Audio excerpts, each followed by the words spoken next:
What's going on, everybody? It's Dante Carter here with Beyond the Brand episode. Gosh, I think I'm like on episode 20. But I'm moving. It feels good. And it was so funny. So I think it was about 2 weeks ago where Neima and I had a great conversation. Neima is a great friend of mine. She used to work over at 11 Alive. She stepped away doing her own thing. I'm super excited about that and everything that she's going to be producing now. But she brought up something that I hadn't thought a whole lot about. And it was about telling my own story. And I was like, telling my own story, telling my own story, telling my own story. Am I ready to tell my own story? I feel like there's still like a lot of wins I need to get up on the board before I even get to that place. Right. You know? And I'm sitting over here like, tell my own story. So here we are in the beautiful Patchwork Studios where we've had amazing artists come here and make some hits. Young Jeezy, T.I., Bow Wow, the list goes on and on and on. And I'm sitting over here like, wow, for the first time in the history of Beyond the Brand, which is a very small history, but it's still a history. A consistent history. A consistent history. I'm turning over the reins to be interviewed. Let it go. Without further ado, I pass the pedestal to you. And thank you so much. Thank you. It has been tremendously amazing working with you in the city of Atlanta as far as, the content creating world, journalism, running around press conferences and everything. But when you told me all the pivotal directions your own story was taken, I was like, look, Dante, you can tell thousands of stories, but no one will ever be able to tell yours the way you can. So thank you for giving me the honor of asking you questions so that the people who support you and follow you can really tap into your why. Yeah. And that's the important part, is the whole why. Is the whole why. Yeah. You told me about an emotional and inspirational encounter that happened to you recently. Can you kind of walk us through your... Thank you. He's getting water, y'all. I'm getting water. Yep. Oprah couch. Let's go. Great conversations. Thank you. We all have some water. There we go. Everybody. So kind of walk us through, the most recent pivotal moment that you had recently. Life altering, spiritually shaking, in the sense of your whole world just changed dynamically. Yeah, and it was so crazy. And I'm sitting over here watching this new Mr. Rogers movie. And the whole premise of this movie is how Mr. Rogers, this great guy, helped this journalist to reunite with his father. And I'm sitting over here like, whew, I'm feeling it in my chest as I'm watching this movie. Mm-hmm. And my wife is looking like, hey, are you okay? And I'm just like, the heartbeat slows down. Thump, thump, thump, thump. And I really felt like God had he was talking to me throughout that movie, and letting me know that there's some things that I've got to address. Mm-hmm. And it was tough. It was tough. I wrestled. I remember that night I called 3 of my friends, and it was like 2, 3 in the morning. Nobody answered their phone, of course. It's 2, 3 in the morning. And as I'm sitting here going back and forth, I'm praying, I'm talking to God, and it was a Wednesday, and I kind of, my wife got up at 5, getting ready for work, and I said, I'm gonna drive to my dad's house, and she was like, oh, so you're gonna do it? And I'm like, I'm gonna do it. Mm-hmm. How did you get to that point, though? How did you get to the point of A, knowing where he lives, B, making that emotional decision to meet a man that you've had very little interactions with or have never met your whole life? I honestly think it was when my mother's adopted.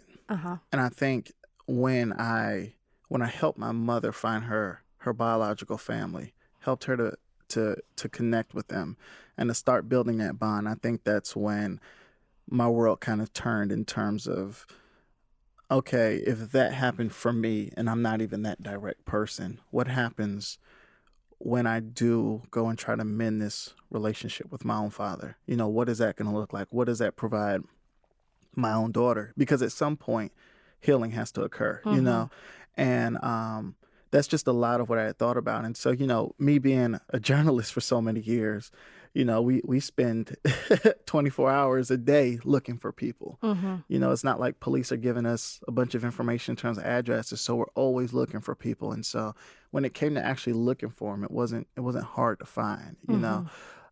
I think so many people think, oh well, I'm not on Facebook, or I'm not here, I'm not there. Well, that doesn't mean you can't be located. You have a digital footprint, and as long as you understand how to track those digital footprints, I think you can pretty much find anybody. And What is the page one of that curiosity?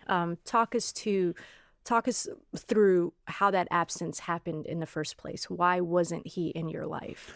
So for the longest time, I didn't know why. I mean, when I found out, it was when my the guy that I did call dad for so long, when him and my mother were getting a divorce, that's kind of when all this stuff came out. And I was a little kid, and I'm like, what? Mm-hmm. If you ain't my daddy, who is? You know what I'm saying? That was kind of the mindset there. And I just remembered, gosh, I was like, 6 or 7. I remember just feeling robbed, like somebody just took something from me. Mm-hmm. And it was just like, I want it back, but I don't know how to get it back. And so that was kind of the first part of it. And then it was kind of, in terms of that coping mechanism, you kind of get into that place of, well, that dude was no good, like, because if he was, he would have been here. So you compartmentalize it, stick it in the back of your head, and you find a way of kind of carrying on, but you're not really carrying on because it's still a piece of you that hasn't been healed. And so if that piece isn't healed, you're still carrying pain. And that's probably the most tragic part about this whole story. You know what I'm saying? Is carrying that pain for over 30 years. And it wasn't even until I started even sitting down and getting therapy that I realized what I was carrying. And, I think from there, a lot of tears flowed, because it's like, wow, I really got to let this thing go, and I really got to get it mended, and I really got to work on it. And so I'm glad I started that process before I actually met him, because I don't know what would have happened had I had all that pain and trauma and carrying it to his doorstep. What would have happened, because to me, that's the hardest and the most terrifying part, is because you just never know when that Band-Aid is ripped off what's going to come out. Mm-hmm. How close was he to you geographically? I mean, you haven't had him in your life, but he could have been anywhere in the world. He could have been in Wyoming, Connecticut, Denver. It could have been anywhere. But how close has he been to you physically? So since I've been in Atlanta the last 7 years, he's been 70 miles away. Wow. Yeah. That close. Yeah. Columbus, Georgia, which is just, crazy to me. And, one of my first questions was, I'm a big historian. So I was like, where's my family from? Like, how far back he's like, man, right off them slave ships, this is us. And, my grandfather lives here in Atlanta, and just seeing the proximity of everything. And it's like, I just kind of sat back and wondered, man, have I walked past anybody? Like, have I seen them? Have I walked past them? Have I touched them? Have I spoken to them? And not even realized, Mm-hmm. just who they were. Mm-hmm. And you drove those 70 miles. What was it like walking up to that doorstep, not knowing who would be on the other side of that door? Or even if he would want a relationship, like, you knew nothing. Yeah, my heart was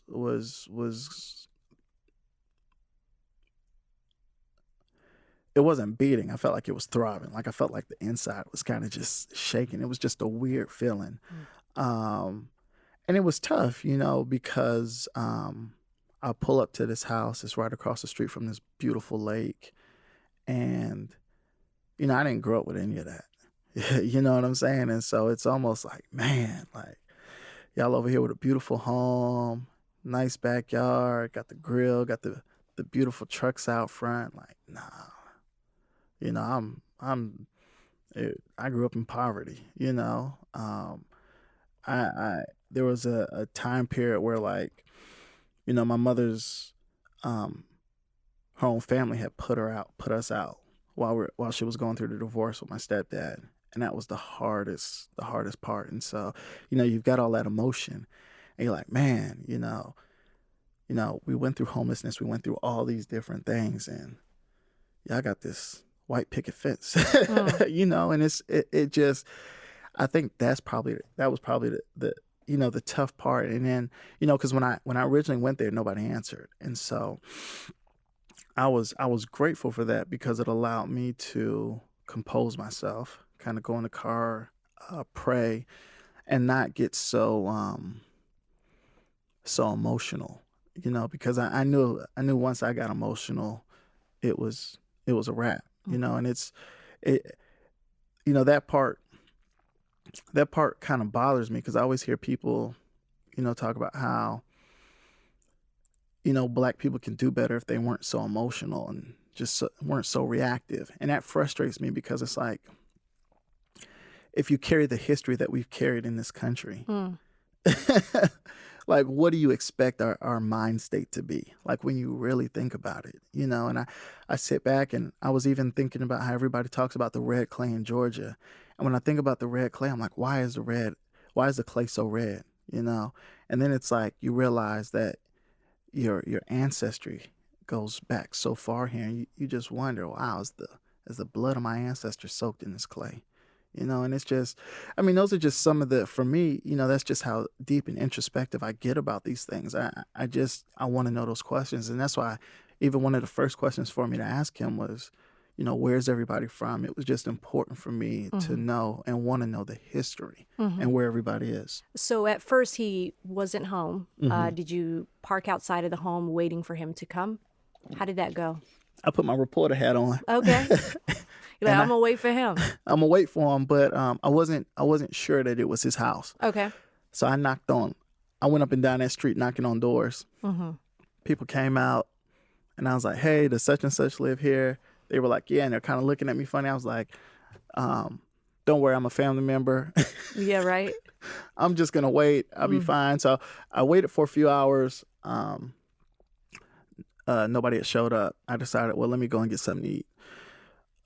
Went, got something to eat, and when I came back, he was actually in his front yard. And it was so crazy because I had spoken to one of my friends before I had left to go get something to eat. And he said, write a letter,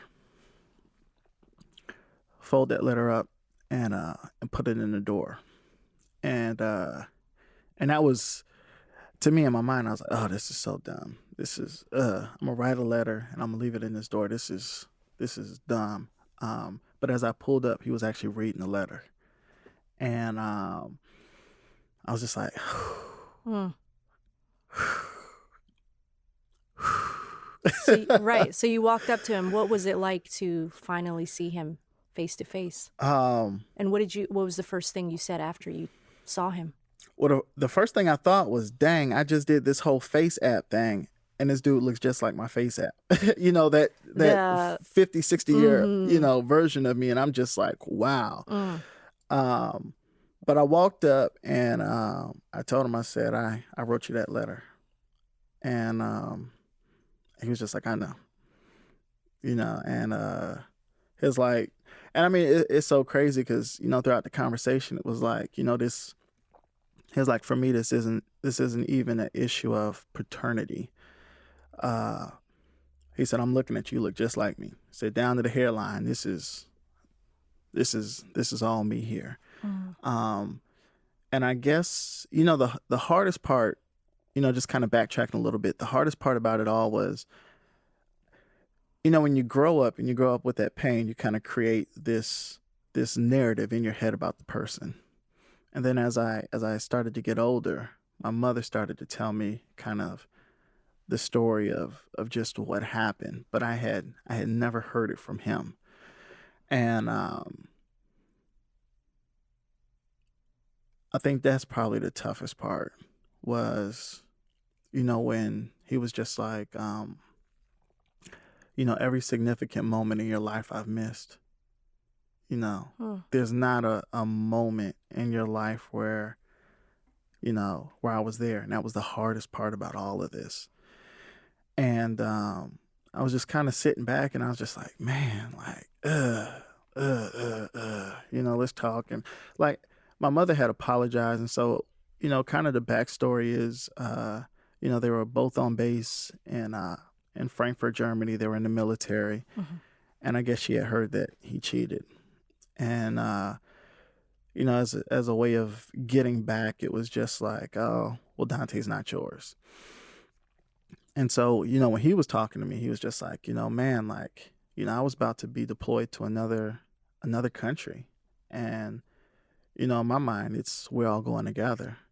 But it's like when that happened, it just created, so much tension and distance. And he said, and even when I came back to the States, I reached out, to your mom, and we were supposed to meet.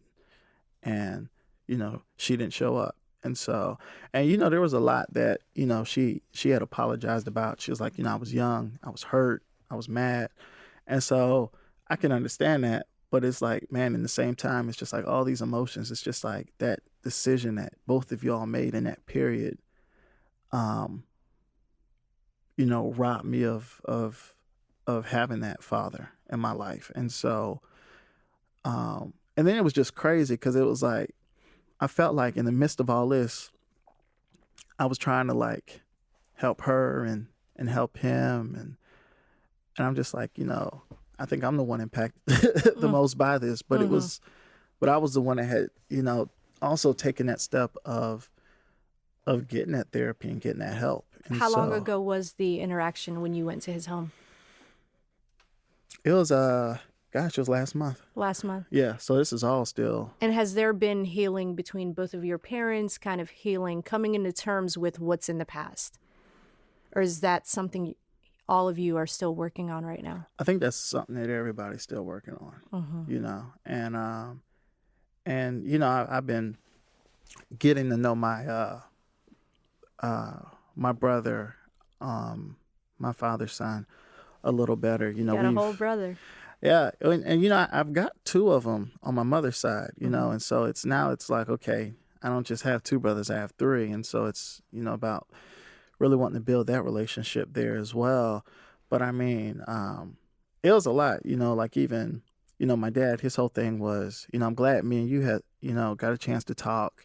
He was like, nah, I want to be able to take the time to let the family know that, I've got an older son as well, and bringing it back into the mix. But I mean, I had already reached out to everybody, like via Facebook and different things. And, I had reached out to my brother on Facebook, and he was kind of just, I gave him, he shot me over his number. I called him, and he was kind of like, all I kept thinking was like, what the, and he's like, man, this is all just crazy. And I'm like, crazy for y'all. Like, I mean, I'm still trying to piece, things together. And so, but it was like, I think the hardest part about having that conversation with him was like, he was like, man, like, he was like, I know the way I idolized, our dad growing up, and I know what it meant for me to have him there. And he said, I know if he could have been there for you, the situation would have been completely different. And I think that was one of those ones where it was just kind of like, and I say, because it's like in that moment, you have the flashbacks. It's being in the football game, looking in the stands, and, nobody's there. You know what I'm saying? And so it's like all those little things start to come back. And so I think that's been one of the ones. And it's so funny because, even when I was sitting down talking to my therapist, he was just like, man, I sit back and because like I hear so much of your story, and it just reminds me of the character in the Bible, Joseph, how his brothers had, sold him into slavery. But what happened at the end? Because like, well, at the end, he had come to the place of, you all did this to harm me, but God intended good to come from it. And he said, I don't know if you would be the man that you are today had you not gone through that.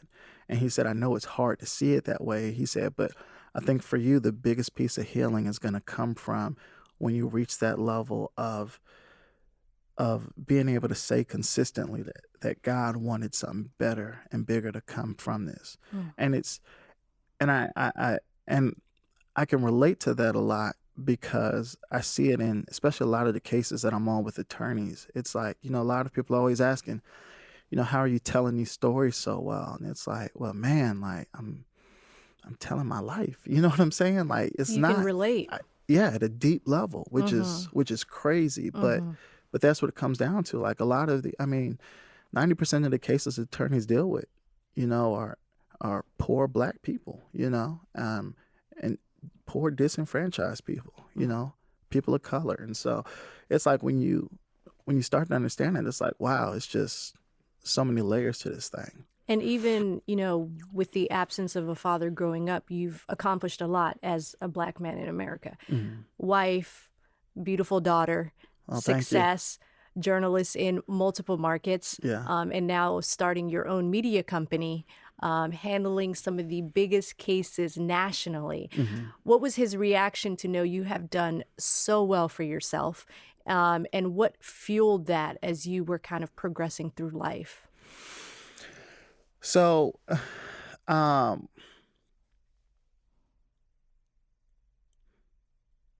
so he didn't say anything this time, but the first time I originally talked to him was 7 years ago, and he just kept saying, it just seems like you did so well without me, and Mm. that was tough to hear. And I think what when people ask what fuels you, it's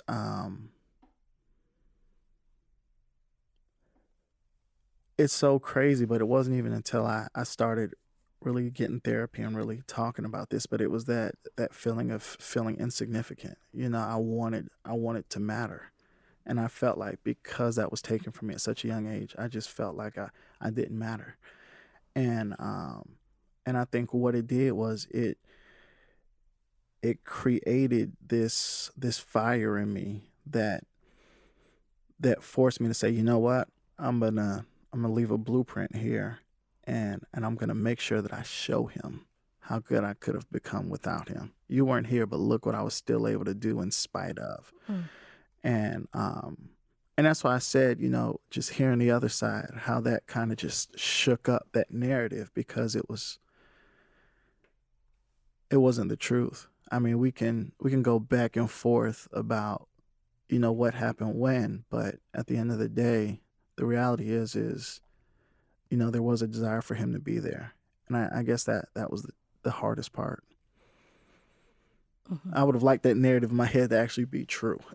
You know what I'm saying? Like if that was true, I could handle all this. Now I'm just in this place of I don't know. I felt like I was robbed of that anger. I wanted that. And it's so sad, but it's like, the whole saying of hurt people, and I had this pain and I wanted to hang on to it and I couldn't. And I think that was the part that Mm. just kind of shook everything up for me. How do you channel that in how you raise your own daughter? You know what absence is like, but how has that kind of elevated your presence as a father in your daughter's life? Even at the age that she is right now, she may not remember every little interaction, but how do you make sure that those moments matter in the long run? When it's, and I think that's why I'm so big about taking pictures, Mm. making videos, because, when she can't remember the moments, I want her to still be able to kind of go back and still see them. And I think what it created in me was, it inspired me to want to just be present.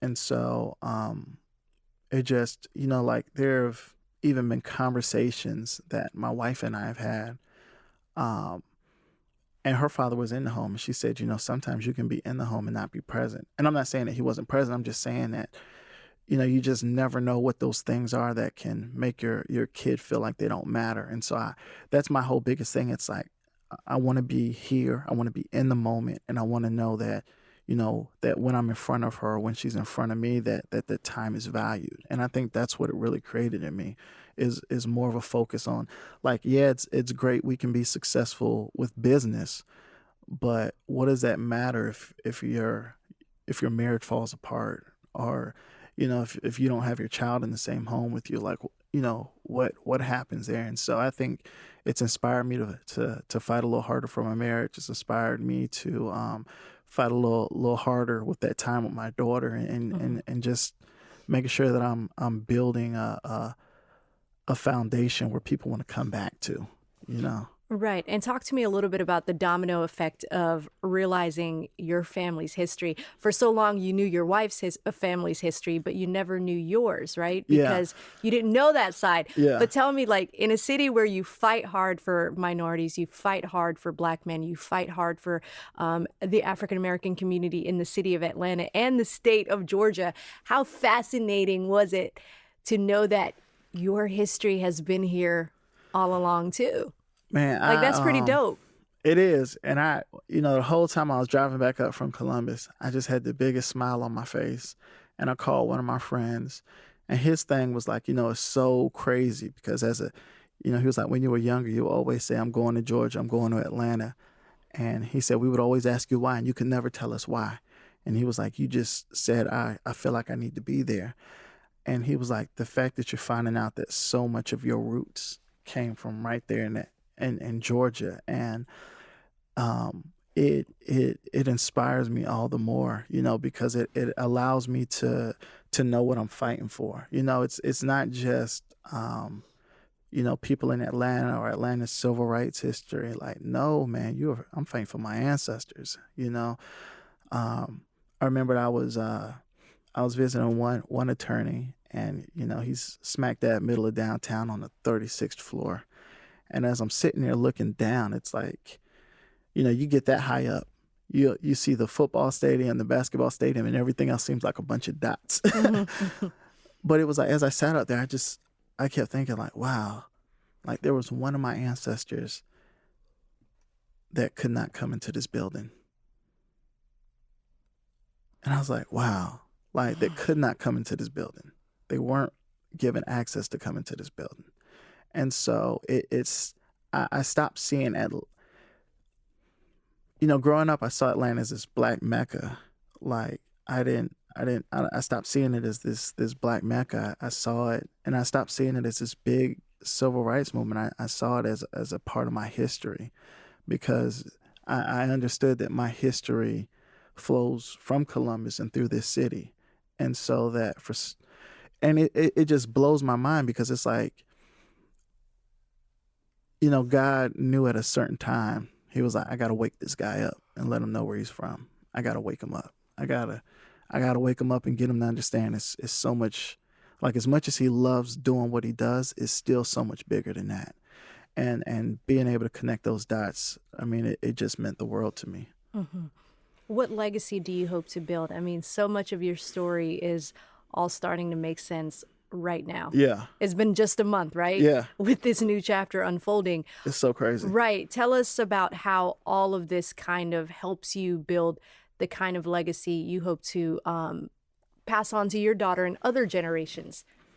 Yeah, and it's so funny because, I was listening to Coretta Scott King, and she said the fourth part of the civil rights movement was never completed.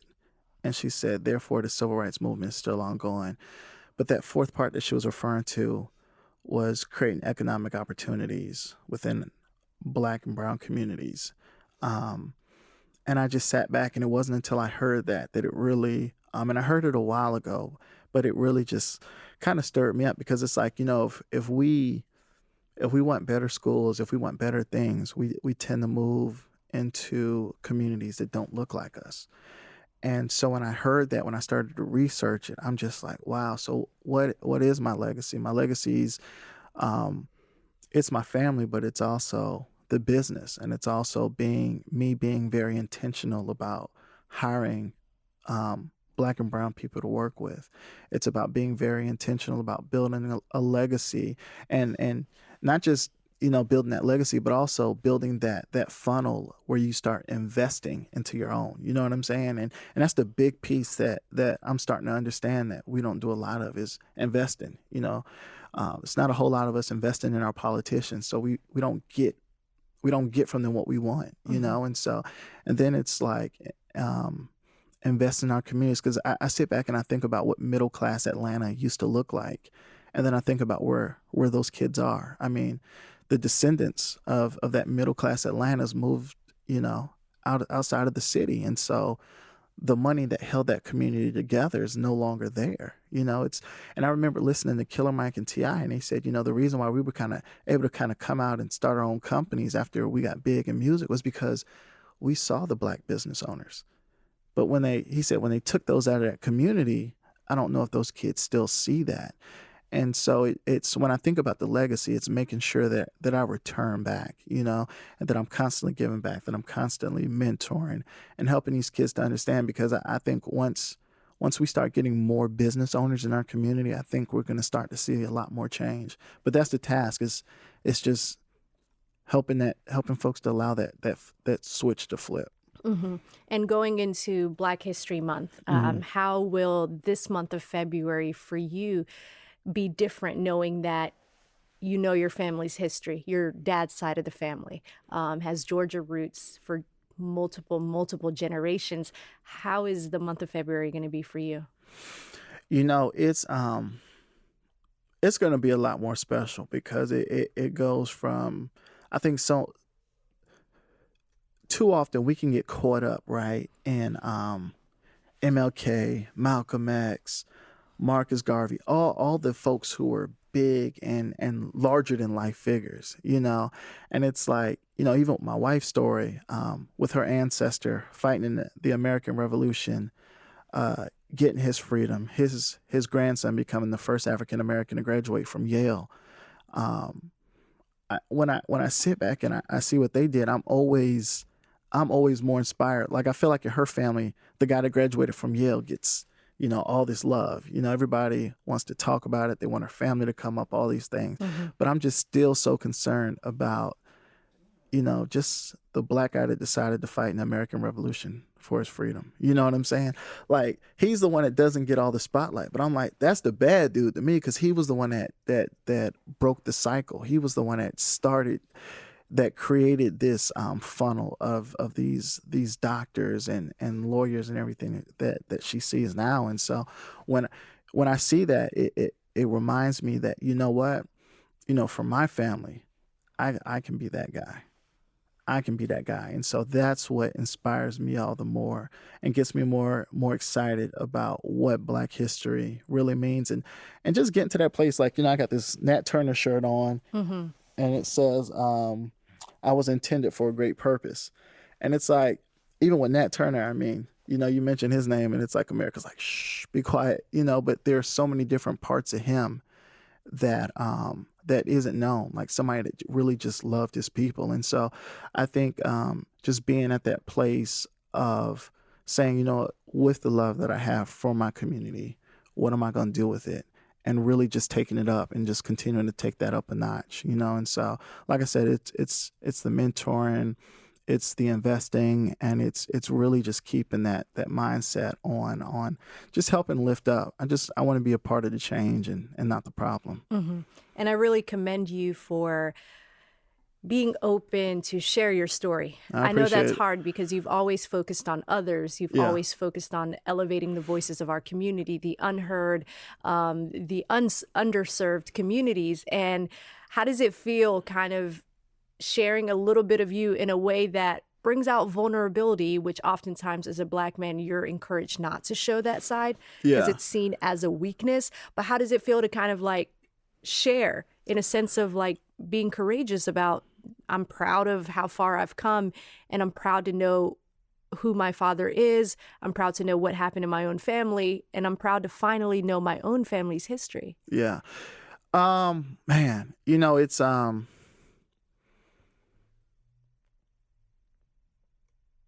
being vulnerable is always difficult, right? Because you just feel like you're on this island.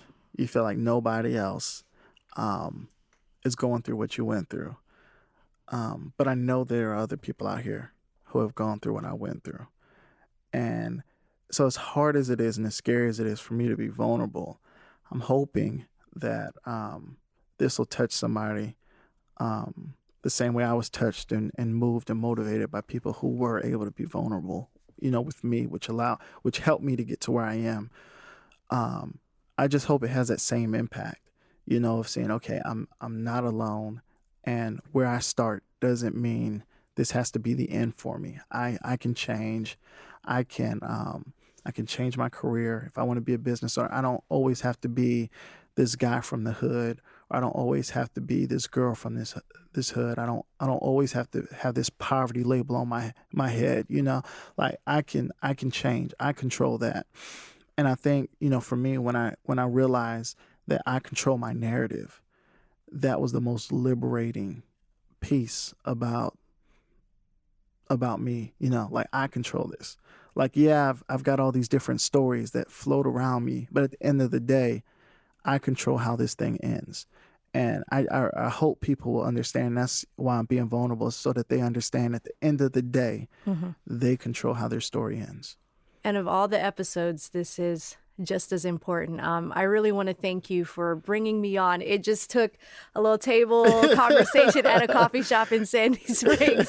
And I was just like, when you gonna share this with the rest of the world, right? Yeah, with the World Wide Web. So I really appreciate when I threw that idea at you, you said, okay, what day, what time, where at? And I was like, Patchwork. And you were like, all right, they do podcasts? I'm like, yeah, they do everything. Well, I appreciate you being willing to bring that up, because I think, in my head, it's kind of, okay, like, yeah, I should tell my story, but where do I start? And am I ready to be vulnerable about it all? I think being a business owner and entrepreneur, you have that, you can hide behind the suit and the tie. You know what I'm saying? You can dress it up, and that's one of the things that, like, even my therapist said is, like, you look great from the outside, like, amazing. But as you start to peel back those layers, there's a lot to you. And so I appreciate you being able to step into this space, because it's not always the easiest space to step into as well. So I appreciate you being courageous enough to say, all right, bro, I know you got some craziness in there, but I'm going to step into the space with you. We're going to talk. We're going to share your story. We're going to inform the public, and then we're going to move on. And then someone out there who is listening, whether it's one person, 10 people, or 100, someone's going to see you in a different light of being able to relate to your story, because this is a story that oftentimes happens to a lot of us. I did not grow up with a father, so I can relate to what that absence feels like, and how to still carve out your own identity so that the next generation, one day when I have kids, like, one day when I have a husband, one day this, that, what is needed in a household, because what you didn't have. So I think it's very empowering to finally say, like, this, you see the product, but you don't see the process. And I appreciate you helping me to reveal that process to everybody, because I feel like so often it's, you see the kids that grow up without dads and different things, and they're the athletes, they're the, with all this money, and they've completely changed their image. And so a lot of kids that are going through that, all they see are the LeBrons and the Allen Iversons, compared to seeing the guys like me who aren't necessarily always on the forefront. And I just want everybody, whether it's a little boy or a little girl, to understand that, what? I control how this ends. I don't just have to be an athlete or entertainer. There's so many different facets. And I was listening to T.D. Jakes this morning. He talked about the fact that he wished more Black people were creating, And that's why I said I'm just so inspired by what you're doing, because it's like, it's a narrative that you're creating here that does not exist. We all have narratives that don't exist, and we have voices that haven't been heard, because, if we go to corporate America, regardless of what news station or Hollywood or wherever we're doing this, the voice is still censored to an extent. And so us stepping out in the way that we're stepping out, we're allowing our voices to be unfiltered. And so that, to me, is a beautiful thing, because we're going to be speaking to an audience that's like, okay, wow, I can I can hear myself in Dontaye. I can hear myself in Neima. And so I just get extremely excited. Yeah, it's a new chapter for me. It's an exciting chapter for me. My audacity comes from the fact that, I'm from Africa, Yeah. and, and having the support system of my mother, seeing her hustle, her grind, Yeah. has always inspired me. And I always tell people, you are bigger than whatever job title you carry. Yeah. You got to know yourself Yeah. in any situation, and you have to always be willing to be you authentically in any environment, in any table that you sit at. Yeah. And to representation means a lot to me too. So as I go into this new chapter of, figuring out what my next best move is or what impact I hope to make, I know that I'm confident in who I am, and that Neima in any avenue is going to thrive and do her thing. Yeah. So yeah, I appreciate you. I appreciate you for inviting me to take over your podcast for the day. You know what I'm saying? Make sure you follow your girl at Neima Dreamer. Hey, Neimer.